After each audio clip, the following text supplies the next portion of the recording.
ሰላም ሰላም ውድና የተከበራችሁ የዩቲዩብ ተከታታዮች እንደምን አላችሁ? እንደምን እስከዳናችሁ? እኔ ጋር እግዚአብሔር ይመስገን። ቤተሰቦችን ላይክ፣ ሼር፣ ሰብስክራይብ እያደረጋችሁ ቤተሰብ ሁኑ። ዛሬ አዲስ ነገር ከች ብዬላችኋለሁ። እናንተ ግን ላይክና ሼር ሰብስክራይብ ማድረጋችሁን እንዳትረሱ ቤተሰቦች፣ አበረታቱ። ሰሞኑን ትንሽ ጠፋ ብዬ ከርሜያለሁ። ላይቭ ላይም እየገባሁ አይደለም፣ ቪዲዮም እየሰራሁ አይደለም። ምንም እየተመቸኝ አልነበረም። ያለሁበት ቦታ ጫጫታ ምናምን ስለነበረ ነው። ዛሬ እንደ እግዚአብሔር መልካም ፍቃድ ዛሬ ፍቃዱ ሆኖ እግዚአብሔር ቪዲዮ ለመስራት ደርሻለሁ እና ቤተሰቦች እናንተ ግን ላይክ እና ሼር እያደረጋችሁ አበረታቱኝ። በእውነት ሰዓት ያስፈልገኛል። ሰዓት የሚሞላልኝ አበረታቱኝ። ሞኔታይዜ እንዲመለስልኝ የእናንተ እርዳታ ጠይቃለሁ በትህትና።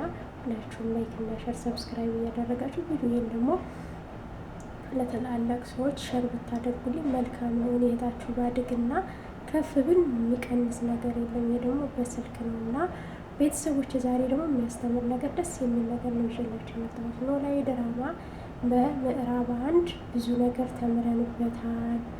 ልጆቻችን ጠፍተው ሲቀሩ ሰው ጥላቶቻችንም ሆነ ወዳጆቻችን እንዴት የጓደኝነት ጥግ ወይዘሮ ሜላት ላይ ያየንበት በክፍል 1 የጓደኝነት ጥግ ላይ ነው።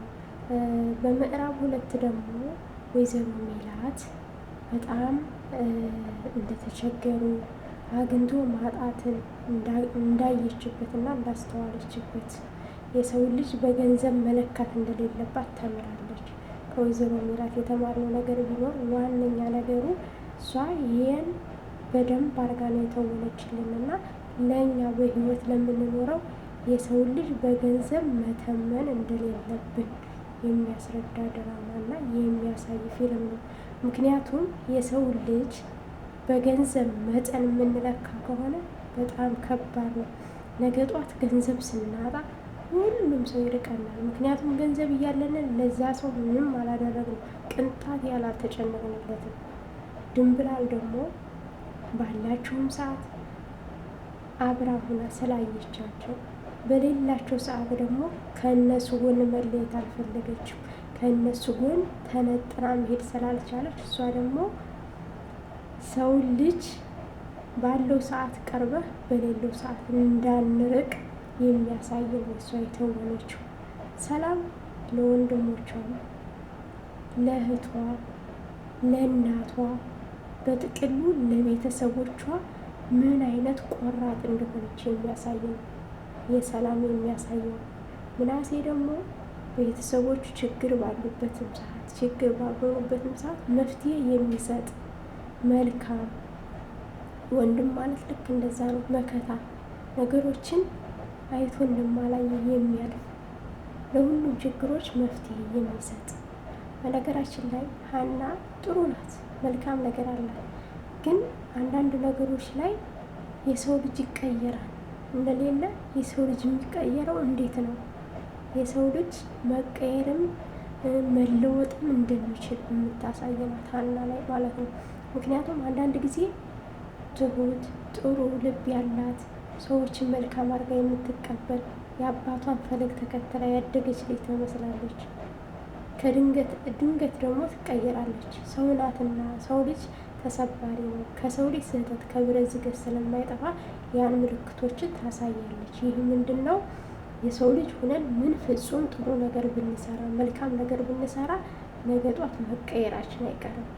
መጥፎ ሲሰራ የነበረው ደግሞ ጥሩ መልከ መልካም ንጹሕ ልብ ያለው እንደሆነ የሚያሳየው ደግሞ ተምቹና ጆሮ ማለት ነው። የጆሮና የተምቹ ማግኘትንም ማጣትንም አጥተውም አይተውታል። ገንዘብ አግኝተውም አዩት። መስረቅ፣ የሰው ልጅ መደብደብ፣ ሰው ልጅ ማስከፋት፣ መሳደብ ምን አይነት ዋጋ እንደሚያስከፍል ያው ተረድተውታል። ውስጣቸው ንጹሕ ነው፣ ልባቸው ንጹሕ እንደሆነ የሚያሳይ። በምድራችን ላይ እንደዚህ አይነት ሰው ያብዛልን በእውነት። አንዳንድ ጊዜ እኛ ሰዎች የሰው ልጅ መልካም ሲሆን ጥሩ ነገር ሲሰራልና አንወድ። ጭራሽ በምድር ላይ መልካም ሰው እንዲኖር አንፈልግም። በአብሶ በአሁኑ ዘመን ላይ መልካም ሰው እስኪ ከየት ተብሎ ይፈል እንዲያው ከመቶ አንድ ሰው ይገኛል በሀገራችን ኢትዮጵያ። ሁሉም ለገንዘብ ነው የሚስገበገበው። ሁሉም ለብር ብሎ ነው የሚሮጠው። እስኪ ኢትዮጵያ ሀገራችን ነው እኮ ወርቅ ናትኝ። ሀገራችንን ሰርተን ስደት መንጣት አይጠበቅብንም ነበረ። ስደት ላይ የምንንከራተተው፣ በስደት ነው የምንባዝነው፣ ስደት ላይ መከራ የምናየው፣ ህይወታችን ምስቅልቅሉ የወጣው ለምንድን ነው?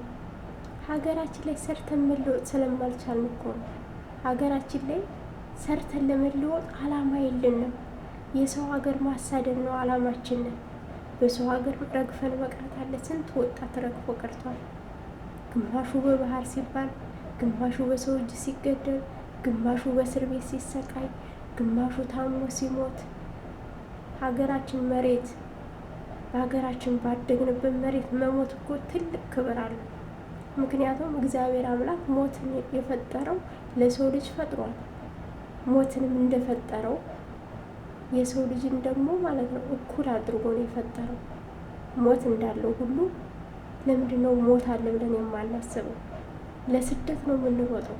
እድሜያችንን፣ ጊዜያችንን፣ ህይወታችንን፣ ትዳራችንን፣ ልጆቻችንን፣ ብዙ ነገራችንን ነው ስደት የሰረቀን። ለስደት እኛ መስሎን ነው ከስደት እየሰራን እኛ እየሰረቅን ይመስላል። ስደት ህይወታችንን፣ ዘመናችንን ነው የሰረቀው። ህይወታችንን ነው ያጠፋው። ምክንያቱም ስንት ወጣት መጥተው አካለ ጎዶሎ ሆነው ሄደዋል። ስንኩል ሆነው ሄደዋል። ከፎቅ ላይ እየተወረወሩ ስንት መልካም እህቶቻችን፣ ስንት እናቶቻችን ጠፍተው ቀርተዋል። ስንት ወንድሞቻችን በበረሃ ጠፍተው ቀርተዋል። ይህ ምንድን ነው? ያለማስተዋል ነው። ምናስተውል አገራችን ብዙ ነገር ኖርቷታል። ብዙ ነገር አላት። ሰው ሁሉ የሚቀናባት ቅድስት ሀገራችን ናት። የተባረከች የተቀደሰች ሀገራችን ናት። እኛ ግን ያንን ማስተዋል አቅቶናል። ስደት ላይ ሆነን ፈጣሪያችንን እናማረን። ፈጣሪ ምን አደረገን? እግዚአብሔር ምን አደረገን? ሙሉ ሰውነታችንን ሰጥቶናል። ቅድስት ሀገራችንን ደስ የምትል ለምለሟ፣ ንፋሷ፣ ሁሉ ነገር። እስኪ እንደው አንድ ሰው እስኪ እንደው በዚህ ለ1 ደቂቃ ለ2 ደቂቃ መብራት ይጥፋ እስኪ። በዚህ ሙቀት አስቡት።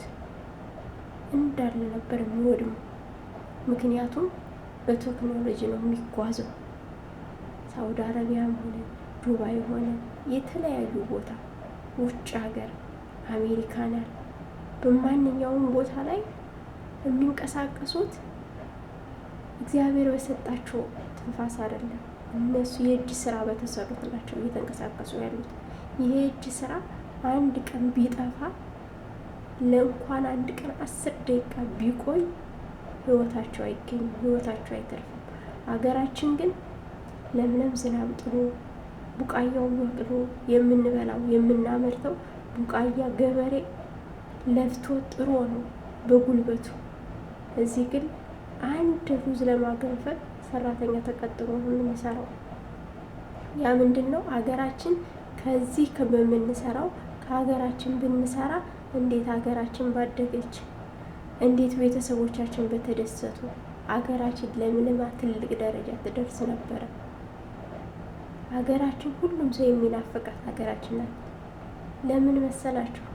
ለምለም ናት ሀገራችን። ንፋሱ፣ አየሩ፣ ሁሉ ነገሩ ትለያለች ሀገራችን።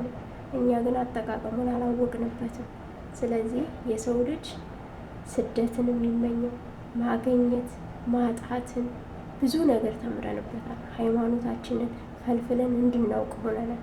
ስደት ባንመጣ ስለ ሃይማኖታችን መከራከር አንችልም ነበር። የስደት ልጆች ናቸው እኮ የስደት እህት ወንድሞቻችን፣ እናት አባቶቻችን እኮ ናቸው ቤተ ክርስቲያን እያሳነጹ ያሉት፣ ቤተ ክርስቲያን እየሰሩ ያሉት፣ ለቤተ ክርስቲያን እየተጋዱ ለደከሙ ሰዎች፣ ለአቅመ ደካማ፣ ለተራቡ ሰዎች እርዳታ በተባለ ቁጥር የስደት ልጅ ነው የሚጠራው። ስደት ያለ ሰው ነው። ምክንያቱም ክፋትንም ጥሩንም መልካምነትንም አይተዋል። ስደት ላይ አይቶታል። ወንድማችን ስደት ላይ የሰው ፊት እንዴት እንደሆነ ረሃብ ምን አይነት እንደሆነ ተረድቶታል። አንድ ደስ የሚለው ስደት ምንድን ነው? ሰውን እንዴት አድርገን ማየት እንዳለብን ተምረንበታል። ስደት ትምህርት ቤት ሆኖናል፣ አስተምሮናል። ሀገራችን እንዳለነው ቢሆን ግን ምንም ባንሰራም ምንም ባናደርግም ለሰው ልጅ ክፋት ባንሰራ ባንል ለመርዳት እጃችንን አንዘረጋም ነበር።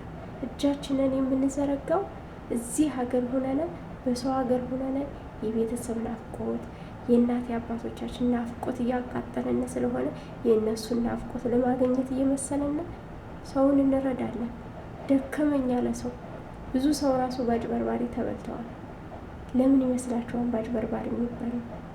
የሰውን ክፋት ስለማይፈልጉ ያ ሰው እንዲደሰት ስለሆነ ተቸግር ያለው ሲል አንጀቱ ስለማይችል አንጀቷ ስለማትችል እህትም ሆነ ወንድምም ሆነ እናትም ሆነ አባትም ሆነ ያን ነገር ያደርጋል ማለት ነው። ስለዚህ ኖላዊ ድራማ ብዙ ነገሮችን ያስተምራል ላስተዋለው ሰው። ከምዕራብ 1 አንስቶ እስከ ምዕራብ 2 ድረስ የሚያሳየው ነገር ይህንን ነው። ብዙ ነገሮችን ያሳያል። ወይዘሮ ሜላትና ሉሊት ደግሞ አሁን ያሉበት ሁኔታ ላይ ትንሽ ከበድ ያለ ነው። እግዚአብሔር ብቻ መጨረሻቸውን ያሳምርላቸው። ሉሊት አሁን ስልጣኑን ይዛለች። ወይዘሮ ሜላት ኩራቷን እና እንትኗን መንቀባረሯን ትታ ያው አንገቷን ደፍታ መስራት እንዳለባት ነው እኔ የማስበው። እናንተ ደግሞ ሀሳባችሁን ምን እንደተማራችሁበት ኖላዊ ድራማ ላይ ኮሜንት ላይ አሳውቁኝ። ህይወታችንን ለመምራት ስደት መምጣት ብቻ አይጠበቅብንም። ህይወታችንን ለመምራት ደግሞ ሀገራችን ሆነን ህይወታችንን መምራት እንችላለን። ላለው ቤተሰቦች ላይክና ሼር ሰብስክራይብ እያደረጋችሁ ቤተሰቡ በቀጣይ በአዲስ ቪዲዮ እስከምንገናኝ ቸር ቆዩልኝ። ባይ ባይ ብያለሁ። ሰላም ቆዩ።